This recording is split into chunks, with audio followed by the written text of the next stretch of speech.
Il m'est dû de pouvoir partager ce matin avec vous la parole de Dieu. Je vous invite d'ailleurs à l'ouvrir et à lire ensemble dans le livre des Actes des Apôtres, le chapitre 15, des versets 36 et 39. Vous pouvez aussi le suivre sur l'écran. Après quelque temps, Paul dit à Barnabas, « Partons refaire le tour de toutes les villes où nous avons annoncé la parole du Seigneur, et rendons visite aux frères pour voir ce qu'ils deviennent. » Mais Barnabas voulait emmener avec lui Jean, appelé aussi Marc. Et Paul estimait qu'il ne convenait pas de prendre avec eux celui qui les avait abandonnés en Pamphylie et qui ne les avait pas accompagnés dans leurs œuvres. Leur désaccord fut si profond qu'ils se séparèrent. On peut imaginer facilement le dialogue qu'il y a eu entre ces deux hommes. La partie sera difficile, mais l'enjeu en vaut la peine, dit Barnabas. Pas question, dit Paul. L'affaire est entendue. Nous partirons sans lui. Je te trouve bien catégorique, répond Barnabas. Donnons-lui une seconde chance. Ne l'abandonnons pas sur un échec. Il veut venir, pourquoi refuser? Pourquoi refuser? Parce que dans mon équipe, il n'y a pas de place pour les froussards, pour les lâches, pour ceux qui abandonnent leur mission et leurs amis dans les moments critiques. Paul fait allusion à leur premier voyage en Asie mineure, aujourd'hui la Turquie. Et Luc évoque très brièvement l'incident par ces quelques mots. Jean-Marc les abandonna et retourna à Jérusalem. Vous pouvez le voir dans Acte 13, verset 13. Mais il était jeune. C'est sa première traversée dans ces régions hostiles, plaide Barnabas. Il a eu un moment de panique, c'est vrai, mais qui n'a jamais eu peur dans sa vie?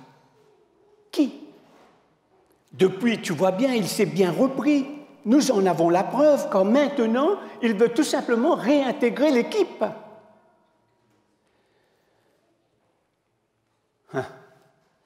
Pour l'abandonner à la première difficulté, réplique Paul. Fixant les yeux de son fidèle ami, il enchaîne. Notre mission est trop grande pour la confier à des faibles, des indécis, des petits jeunes en mal d'aventure. Et il ajoute, marquant avec détermination sa décision, Jean-Marc ne m'accompagnera pas. Ce garçon, je suis désolé, mais il n'a pas l'étoffe d'un disciple. Point final. Le ton n'était plus à la conciliation. Le conflit semblait évident tant le désaccord était grand. Alors, de ces deux géants, lequel céderait? Aucun. Aucun. Quand Paul prit la route de Syrie et Barnabas celle de Chypre, bien sûr accompagné de Jean-Marc, son protégé. Et Barnabas, en prenant cette décision, quittait ainsi le devant de la scène. La porte de l'histoire se refermait sur lui. D'ailleurs, Paul ne le mentionnera qu'une seule fois dans sa première lettre aux Corinthiens. 1 Corinthiens 9, verset 6, vous pouvez le voir. Qu'est-il devenu de Barnabas? Nul ne le sait.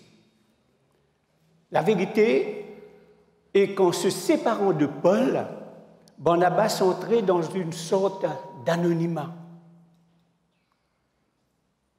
Je crois que je vous apprends rien en vous disant que si vous choisissez d'être fidèle à vos convictions, et cela quoi qu'il vous en coûte, eh bien vous risquez un jour ou l'autre d'entrer dans l'anonymat.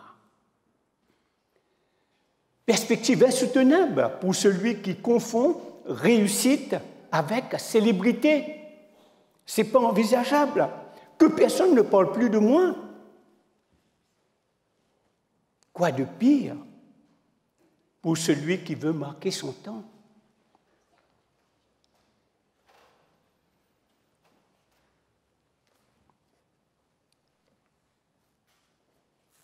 Barnabas,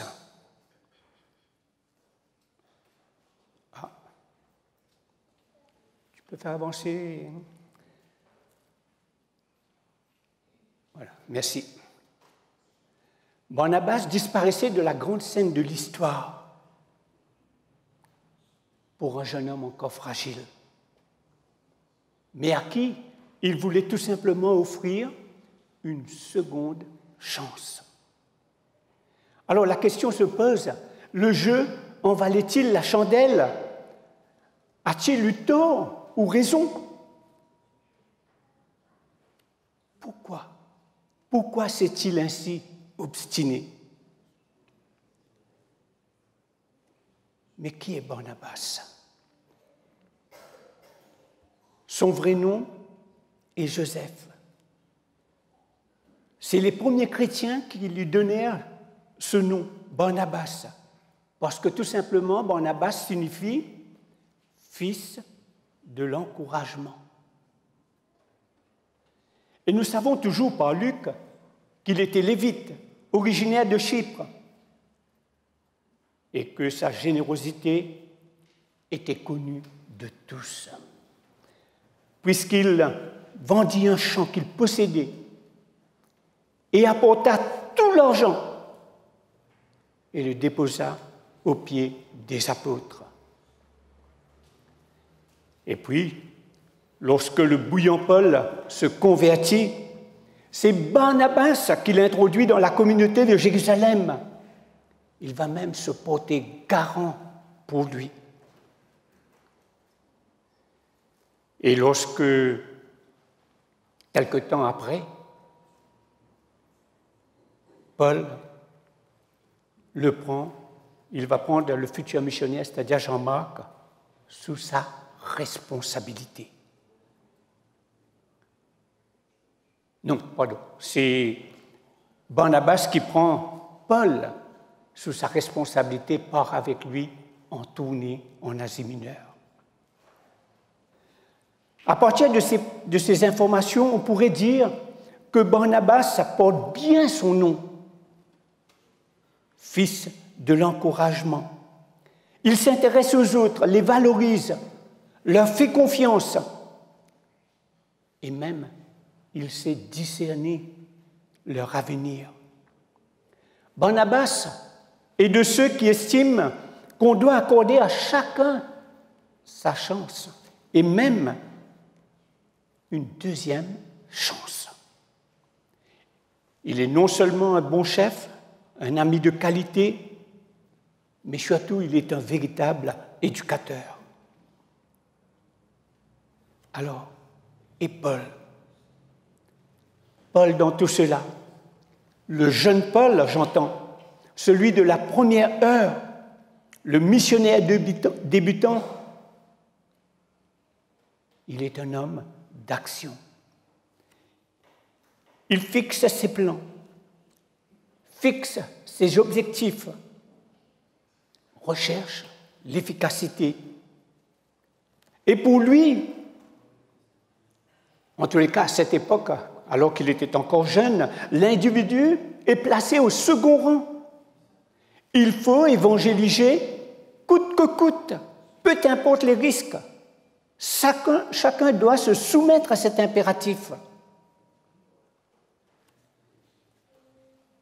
Paul a la trempe des conquérants, l'étoffe des héros.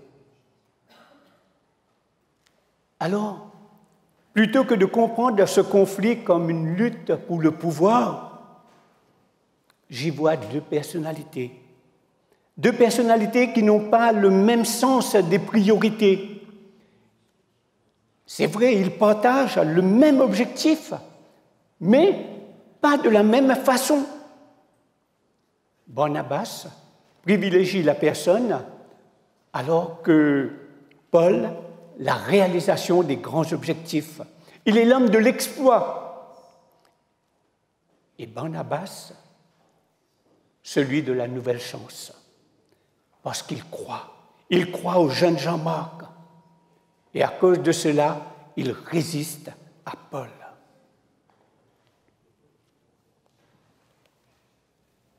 Quelles en sont les conséquences? Car il y en a. Et elles sont de deux ordres, négatives et positives. Négative, Barnabas va disparaître de devant de la scène. Et là encore, je ne vous apprends rien en vous disant qu'il y a eu toujours des Barnabas dans l'histoire des organisations, l'histoire des groupes et même de l'Église. Ils ont souvent été marginalisés parce que tout simplement, ils ont choisi de donner la priorité aux personnes. Mais le choix de Barnabas a eu également des conséquences positives, car en agissant ainsi, il devient une planche de salut pour un jeune homme prometteur. Il va conjurer l'échec et le guider vers la réussite. Il sait que l'abandonner dans une situation de défaite, c'est prendre le risque de le perdre.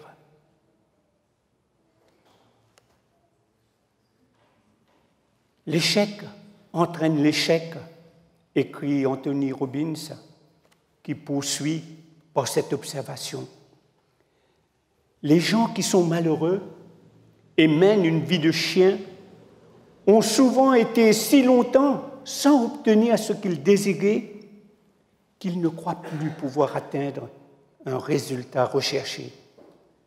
Ils ne font rien, ou presque rien, pour mobiliser leur potentiel.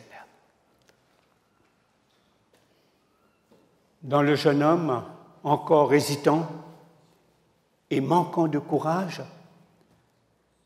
qu'est-ce que Barnabas a vu? Eh bien, lui a vu le disciple du Seigneur au brillant avenir. Et il ne fallait pas le décourager, surtout pas. Il avait besoin tout simplement d'une seconde chance. Si vous traitez un individu comme il est, écrit Goethe, il restera comme il est. Mais si vous le traitez comme s'il était ce qu'il devrait être et pourrait être, il deviendra ce qu'il devrait et pourrait être. Et c'est une vérité. Alors je me suis posé la question, pourquoi ce récit? Pourquoi Luc a pris soin de mentionner cet incident? Était-ce vraiment nécessaire?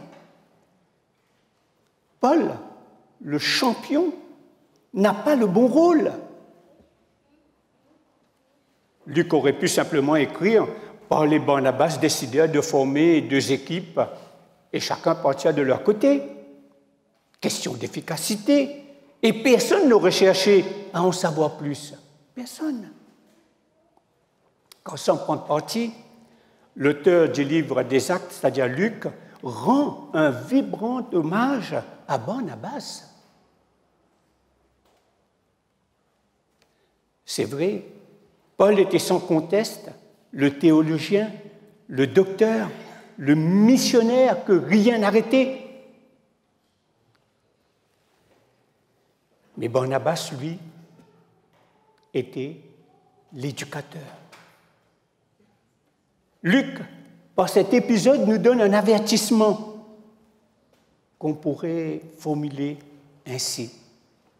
Attention, ne justifiez pas l'exclusion d'une personne au nom du plus bel idéal. Quand même, au nom du plus bel idéal, on n'a pas le droit d'utiliser les êtres humains comme des marionnettes. On n'a pas le droit de les exploiter.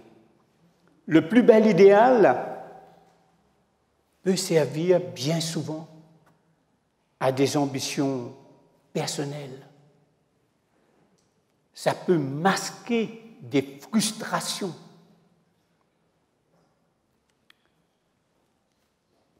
Pardon. Un zèle peut dissimuler un besoin de s'accomplir, de se valoriser.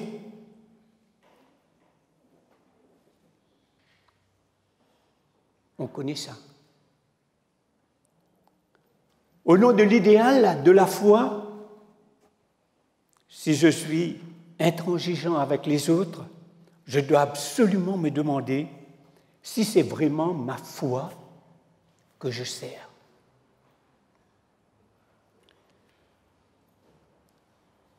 Il faut aussi que je vous dise que je ne souhaite pas masquer ce matin que dans la parole de Dieu, quelques personnes n'ont pas eu de deuxième chance. Ils n'ont pas eu de deuxième chance pour des raisons bien évidentes. Je prends juste 2 exemples, il y en a plus. Moïse, par exemple. Moïse a frappé 2 fois le rocher pour faire jaillir de l'eau. Il n'a pas suivi les instructions de Dieu, il a désobéi. Conséquence, il n'a pas pu mener les enfants d'Israël à la terre promise. Vous pouvez lire cet épisode dans Nombre 20, le verset 21. Et un deuxième, Ananias et Saphira, que nous avons étudié la semaine dernière dans l'école du sabbat. Ils ont triché. Ils ont vendu leur maison, mais en ont gardé une grande partie. Et est venu dire, voilà, aux apôtres, voilà ce que nous avons eu, nous te le donnons. Ils ont menti. Et rappelez-vous, ces 2 faits se passent au moment même où les enfants d'Israël partaient vers une nouvelle aventure avec Dieu. Pour Ananias et Saphira, c'était la première église chrétienne.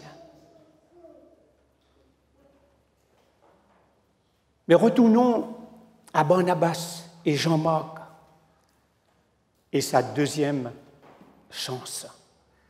Les années passèrent et un beau jour, Barnabas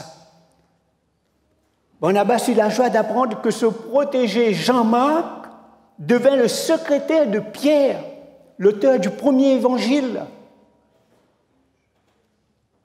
Quel bonheur pour Jean-Marc. Plus tard, les qualités de celui qu'il avait rejeté furent reconnues par Paul lui-même. Il devint membre de son équipe. Pardon. Vous pouvez voir ça aussi dans Philippiens 2,14 et Colossiens 14,10. Mais bien plus encore. Il est en prison, Paul, et il écrit à Timothée, et il lui dit, prends Marc et emmène-le avec toi, car il m'est utile pour le ministère.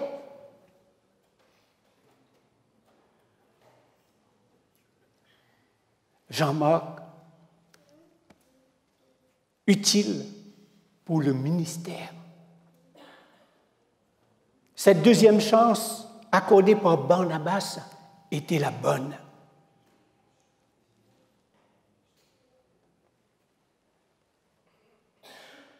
Paul reconnaît ainsi que Barnabas a bien saisi cette deuxième chance et que maintenant il joue un rôle important dans le ministère.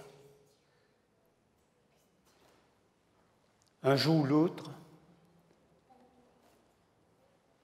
nous aurons besoin aussi d'une deuxième chance, d'une seconde chance, que ce soit dans notre travail, que ce soit dans notre foyer, ou même dans l'Église.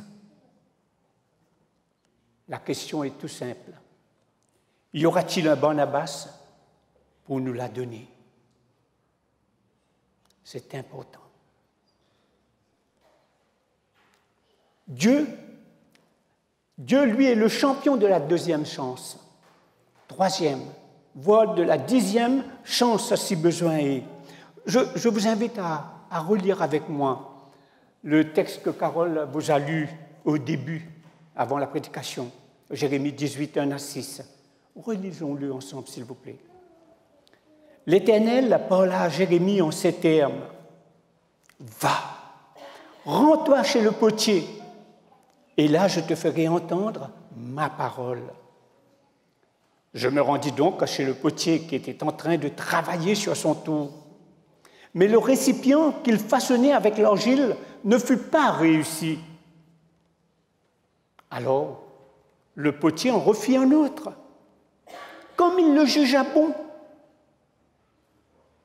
Là-dessus, l'Éternel me parla en ces termes. « Ô peuple d'Israël, ne puis-je pas agir à votre égard comme a fait ce potier?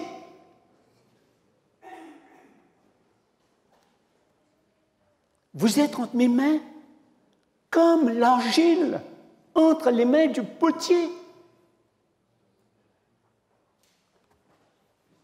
On voit, on a des exemples dans la parole de Dieu. Il va donner une deuxième chance à Moïse.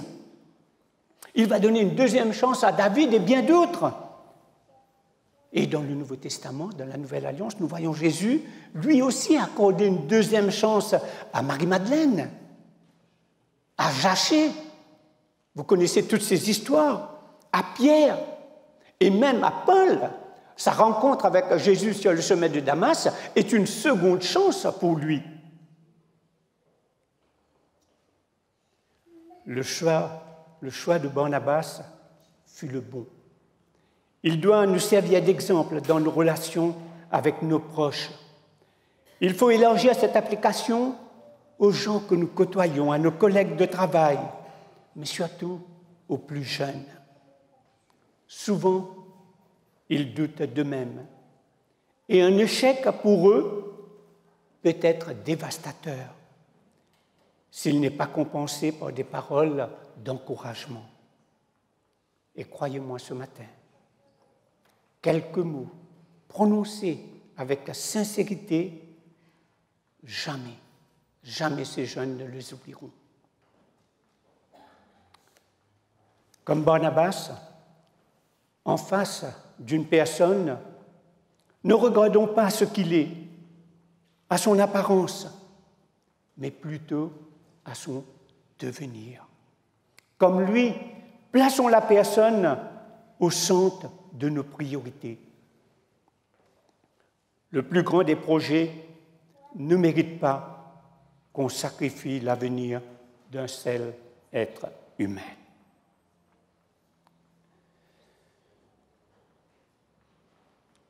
N'utilisons pas les autres comme tremplin.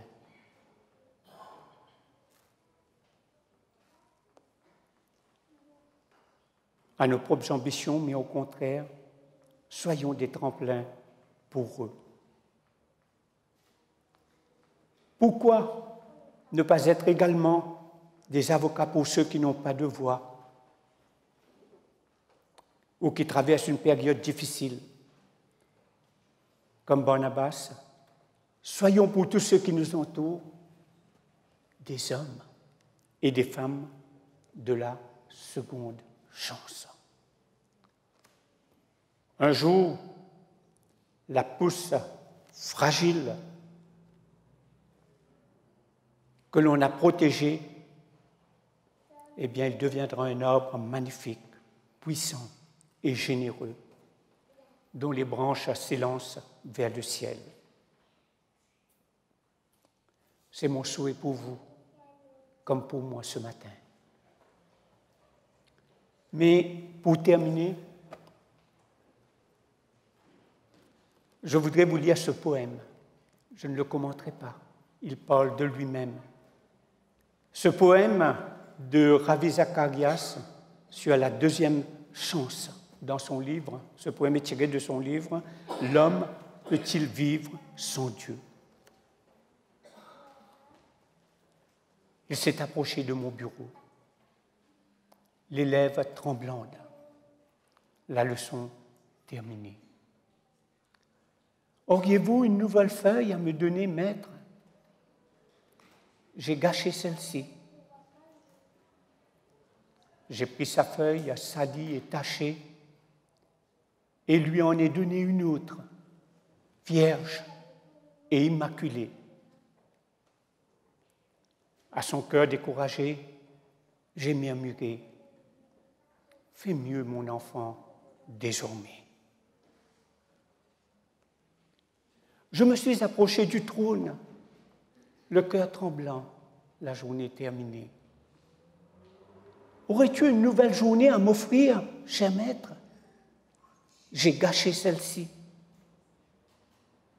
Il a pris ma journée salie et tachée et m'en a donné une autre, vierge et immaculée. À mon cœur découragé, il a murmuré « C'est mieux, mon enfant, désormais. » Amen.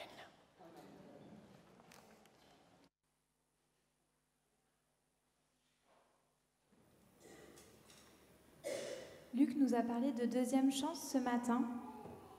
Eh bien, Dieu est toujours à côté de nous pour nous la donner. N'hésitons pas à lui demander et je vous invite à écouter ce chant.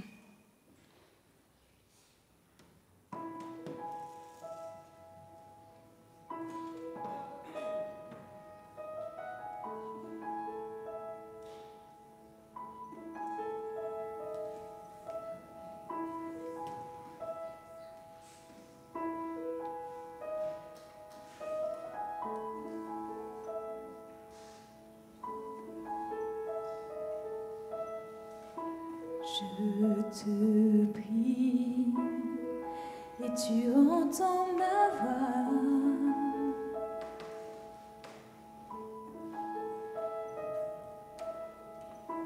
Je fléchis les genoux devant toi.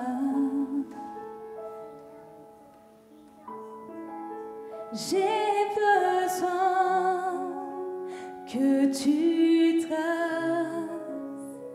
un nouveau chemin. Tant besoin que tu sois mon puissant soutien. Tu es ma source, tu es mon bien. Quand je me perds, tu prends ma main, tu me relèves de la poussière dans le désert. Tu me diriges vers ta lumière,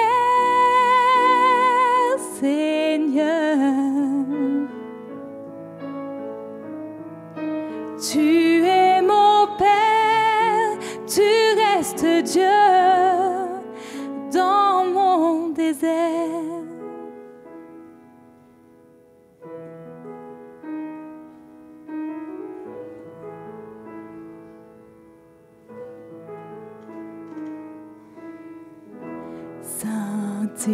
Saint-Esprit, je me tiens devant toi.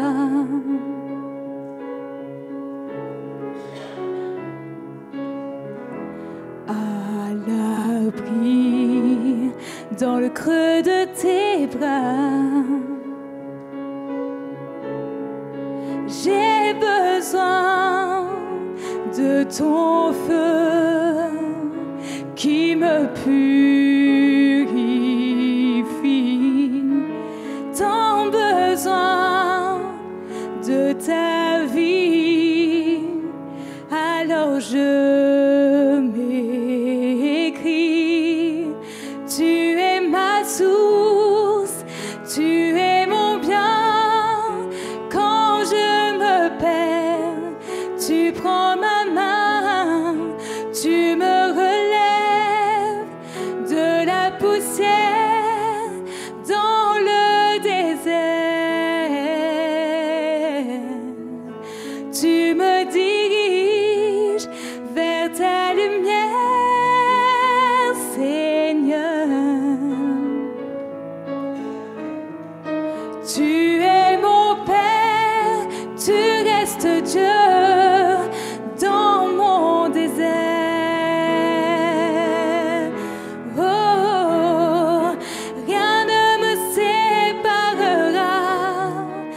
Tu es ma source, tu es mon bien. Quand je me perds, tu prends ma main, tu me relèves de la poussière dans le désert.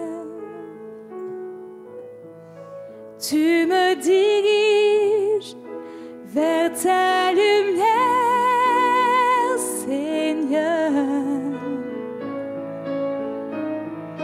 Tu es mon Père, tu restes Dieu dans mon désert.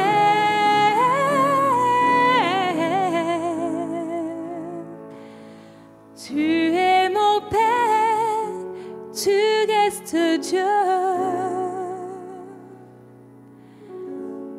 dans mon désert.